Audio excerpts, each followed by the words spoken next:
नमस्कार, मैं राजीव कुमार विजन बिहार से। देखिए कि जैसा कि आपको पता ही होगा कि उड़ीसा में देश का सबसे बड़ा ट्रेन हादसा हुआ है। उड़ीसा के बालासोर में बीती शाम 7 बजे ऐसा हादसा हुआ जो इतिहास के काले पन्नों में दर्ज हो गया। हावड़ा से चेन्नई सेंट्रल जाने के लिए कोरोमंडल एक्सप्रेस दोपहर के 3:30 बजे अपने तय समय पर चली थी। ट्रेन जैसे ही ओडिशा के बालासोर क्रॉस कर बहनागा बाजार पहुंची, अचानक जोर जोर से आवाज आने लगी।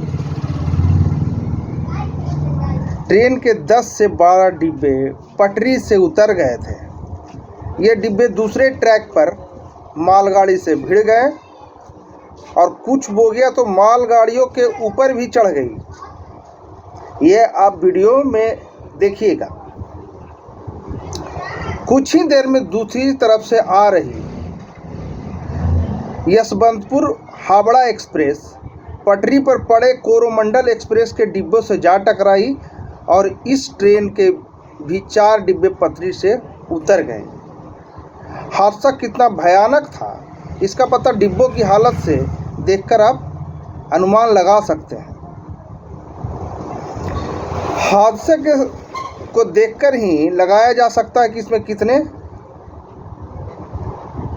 आदमियों की मृत्यु हो गई होगी। हालांकि अभी अनुमान कुछ आंकड़ा सही नहीं बता रहा है। कुछ मीडिया कुछ बोल रहे हैं, कुछ मीडिया वाले कुछ बोल रहे हैं। इसी पे बिहार के पूर्व मुख्यमंत्री और पूर्व भारत सरकार के रेलवे मंत्री लालू प्रसाद यादव जी ने बोला है कि दोषियों पे सख्त से सख्त कार्रवाई होनी चाहिए और रेल मंत्री को तत्काल इस्तीफा दे देना चाहिए। ऐसा भी एक बार और हुआ था जब 1999 में रेल का हादसा हुआ था और उस टाइम रेल मंत्री नीतीश कुमार हैं, जो कि अभी बिहार के सीएम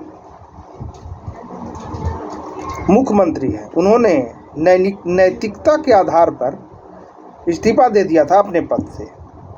धन्यवाद। छोड़ जाते हैं वीडियो के साथ। आपको ये वीडियो कैसा लगा कमेंट बॉक्स में मैसेज कर सकते हैं। धन्यवाद।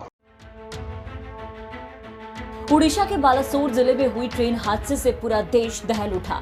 उड़ीसा के बालासोर में शुक्रवार की शाम Bengaluru Howrah superfast express, Coromandel express और एक मालगाड़ी आपस में टकरा गई। इस भयंकर दुर्घटना में बड़ी संख्या में लोगों की मौत हुई और कई लोग घायल हो गए। वहीं इस घटना के बाद अब देश में एक तरफ जहां उबाल है, वहीं अब राजनीति भी खूब गर्मा गई है। बालासोर में हुई रेल दुर्घटना को लेकर के अब बिहार में सत्ता दल आरजेडी लगातार केंद्र सरकार पर निशाना साध रही है। आपको बता दें कि बालासोर में हुई रेल दुर्घटना पर राजद सुप्रीमो लालू प्रसाद यादव ने दुख व्यक्त किया और दुख व्यक्त करते हुए केंद्र सरकार पर कई सवाल उठाए। पूर्व रेल मंत्री लालू यादव ने साफ पूछा कि इतने बड़े रेल हादसे का जिम्मेदार कौन, इतने बड़े हादसे का आखिर दोषी कौन है। लालू यादव ने ट्वीट करके कहा कि बालासोर रेल दुर्घटना अत्यंत ही हृदय विदारक है। रेल दुर्घटना में मृतकों के परिजनों के प्रति संवेदनाएं व्यक्त करता हूं, साथ ही घायलों के शीघ्र स्वस्थ होने के लिए ईश्वर से प्रार्थना करता हूं। इसी के साथ लालू यादव ने एक और ट्वीट किया और अपने अगले ट्वीट में ये सवाल किया कि इस देश का रेल मंत्री कौन है। ये कोई नहीं जानता, लेकिन रेल बजट खत्म कर चेहरा चमकाने के लिए रेलगाड़ियों को हरी झंडी कौन दिखाता है, ये सब जानते हैं।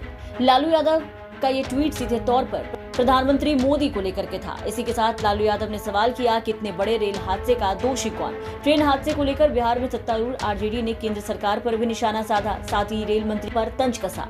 बता दें कि आरजेडी ने इस हादसे को दुखद बताते हुए केंद्र सरकार पर निशाना साधा और ट्वीट किया। ट्वीट के जरिए आरजेडी ने प्रधानमंत्री मोदी की तस्वीर शेयर की और जमकर आड़े हाथों लिया और इसी के साथ रेल मंत्री से इस्तीफा भी मांगा। ट्रेन हादसे को लेकर आरजेडी ने ट्वीट किया और लिखा, दुखद रेल हादसा। एक दौर था जब रेल मंत्री का नाम लोग जानते थे।